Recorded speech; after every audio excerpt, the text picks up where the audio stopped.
This was a small thing, but it really impacted me and made me well it was just a reminder of I don't even know what it was a reminder of. Now that I think about it, I'm just going to describe what I'm talking about. What exactly I experienced. I listen to a lot of audiobooks now on Audible. And by the way, I've said before, Amazon. I know they're a huge corporate giant, and I'm not inclined to favor huge multi-conglomerate corporations, for various reasons. But Amazon has never let me down, I've got to say. All blessings to smaller businesses and smaller booksellers and smaller book publishers. But Amazon has enabled me to self-publish, and so anyway, that's just background. I listened to the book The Mosquito Coast on Audible because I spend a lot of time driving with my job, and so it's a chance to get caught up on literature that I wouldn't otherwise necessarily have the time to read. And Mosquito Coast is a great book. I could go into a review of it. Maybe I will sometime, but that's not what I want to talk about here. But it's an extremely well written book. It's a very compelling book, and I know Paul Theroux is a writer who is a writer of some renown, known for his travel books, mostly nonfiction travel books. This was a fictional work that was made into a movie in the 80s, starring Harrison Ford, and later was I didn't know this at the time, but was apparently adapted by HBO for a miniseries or something. So after listening to this book, there's a little commentary thing at the end where Paul Theroux is talking about the making of the book, what led him into the making of the book. At least that was what I thought he was going to spend most of his time talking about, and that was what I was looking forward to hearing, because I wondered a lot of things. I wondered, how does an author create a character like Allie Fox, one of the most appalling, tragic characters that I've ever experienced. Somebody that you just can't stand, but at the same time you understand that there's that he represents something that is tragic. So in some way you feel sad for him, even though he is just an appalling character in so many ways. But he's a very driven person, and so there's something to admire about him. But he just doesn't have any empathy for those around him, including his own family, who he really puts through the ringer, puts through hell. I wondered, what went into the making of a character like that? Like, who were some influences? What led him to create this character? And maybe that is still somewhere. Maybe that can be. I could find out that information I probably could if I did some research, but I just thought, oh, it's the author. He's going to comment on the book that he wrote and this character, this unforgettable character that he created. Let me hear what he has to say. But I was very disappointed because he ended up talking about how. I mean, he spent maybe a couple of minutes talking about the things that went into the writing of the book, but most of the time he spent talking about the HBO series, which starred Justin Theroux, who I found out is related to Paul Theroux, but there was no nepotism there. He assured us somewhat unconvincingly. But I don't even care about that. I don't care if Justin Theroux got the part, because his relative, I can't remember how they're related to one another, but because his uncle or his great uncle or his second cousin or whatever they are to each other was the author of the book. That's not really interesting to me. But what really bothered me was this: when Paul Theroux, he's the one he's the person that I'm referring to as Theroux from now on. He's the author of the book.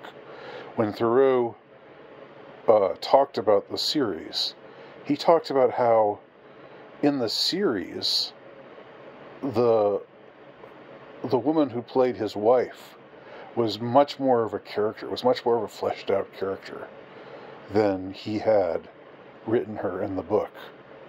And he essentially ended up saying, oh yeah, they did it so much better.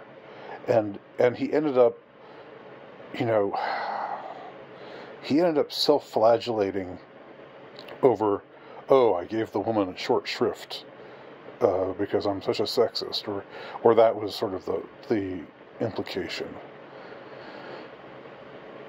And it's just always appalling to me how people who could do better don't.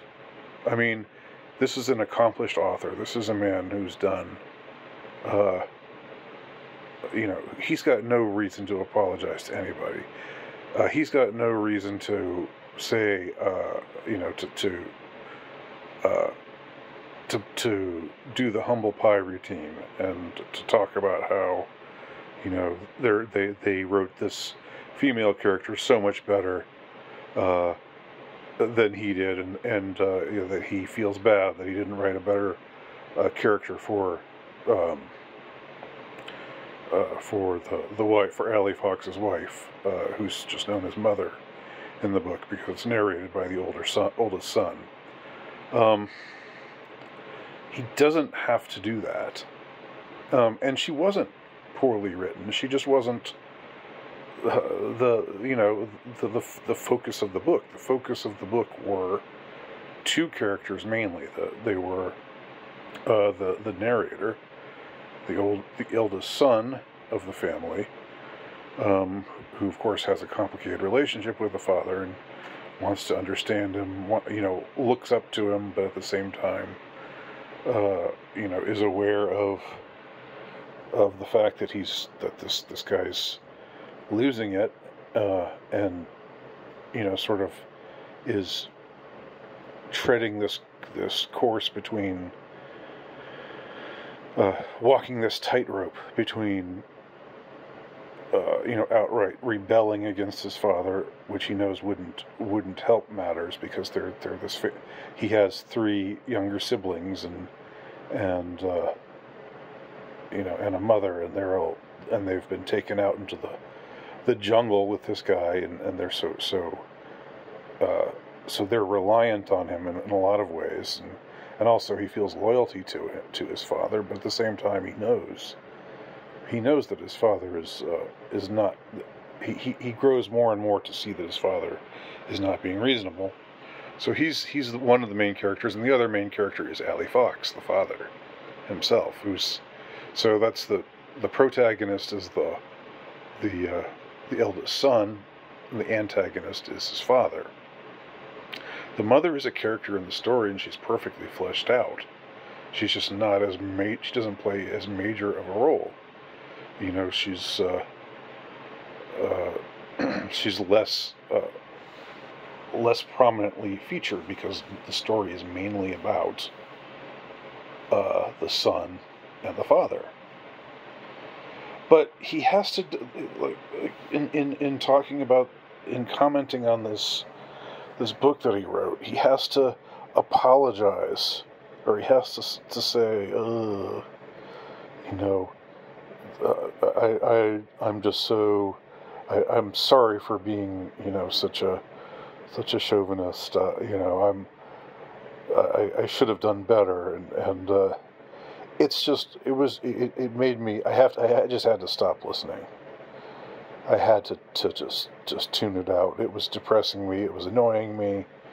And I just wonder why, you know, a guy who's at the end of his career, you know, probably close to the end of his life, because he's been writing for forever. He's been around for a long, long time.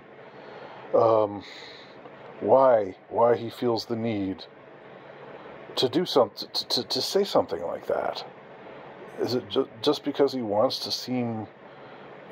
not to be, you know, like, he wants to, you know, see to it that he isn't canceled before he even gets, you know, faces the cancellation trial, or the possibility of being canceled? Is it just that he sees this looming possibility of cancellation because he didn't focus more on the female characters of the book? I mean, not everything has to be about female characters. There are some books, some movies, some fictional works that focus on the male characters, and there's nothing wrong with that. But this guy, you know, it's like he had to retroactively apologize for the book that he wrote, which is a great book. But there was something about his commentary that tainted, not the book, because the book still stands, you know, it still stands the test of time. And his abilities as a writer stand the test of time. But something about just this abject attitude of you know, bowing to the current thing, you know, even though you're 85 years old, or however old he is now. I mean, just like, you know, there's something about, you know, not like, something about trying to ingratiate yourself with the trends of the day, you know, which, anyway, fuck those. I mean, there's plenty of younger people who don't care about those trends, who are actively working against them, who despise them.